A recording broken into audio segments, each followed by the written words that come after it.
Yes, children, chapter 6, let us continue. So, I have explained you the rules of debit and credit, both the traditional approach and modern approach. Now, let us see some examples. How to, of course, after this, we have to record the transactions in the books of accounts, that is journal. And before going through that, so let us see some analysis of transaction. How to record the transactions. Before that, we have to analyze the transaction, which account is to be debited and which account is to be credited. Let us see some transactions and analysis. Started business with cash.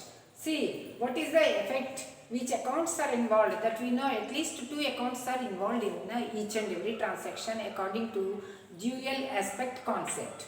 But here in this transaction, two accounts which are involved are cash. See, as soon as the businessman starts the business with capital, he brings the cash and put it in the cash box. So, in the cash box, cash increases. And of course, cash account is affected.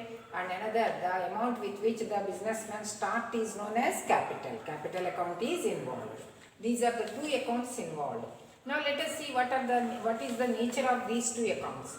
Cash, we know, asset which gives us benefit, and capital is the liability, internal liability that we have already seen.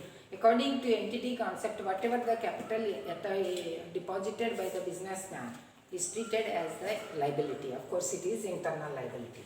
Now, the position of the accounts involved. Cash increases in the business and liability also increases to the business. And so what are the rules of debit and credit? We have seen whenever the asset increases, that account is debited. Here cash account is debited.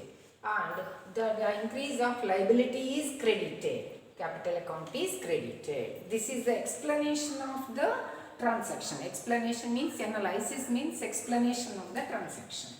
Now come to the second transaction.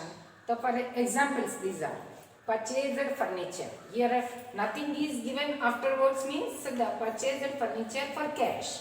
Here two accounts involved are furniture and cash account. Nature of the account, furniture is asset, cash is also asset. Here let us see the position of the furniture and cash account. Furniture account increases in the business, cash decreases because we are making the payment for purchase of the furniture. And what are the rules of debit? Increase of asset debit, decrease of asset credit. This is the analysis of second transaction. Let us see some more examples.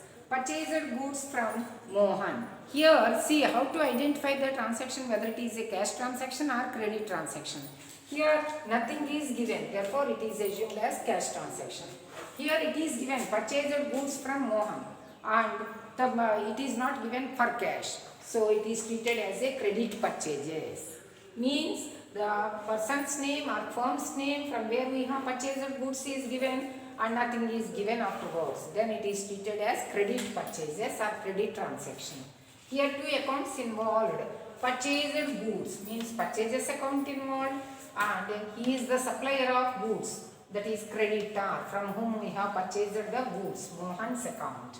Nature of the accounts, purchases are expenses and Mohan is the personal account or the modern approach. According to modern approach, he is the creditor.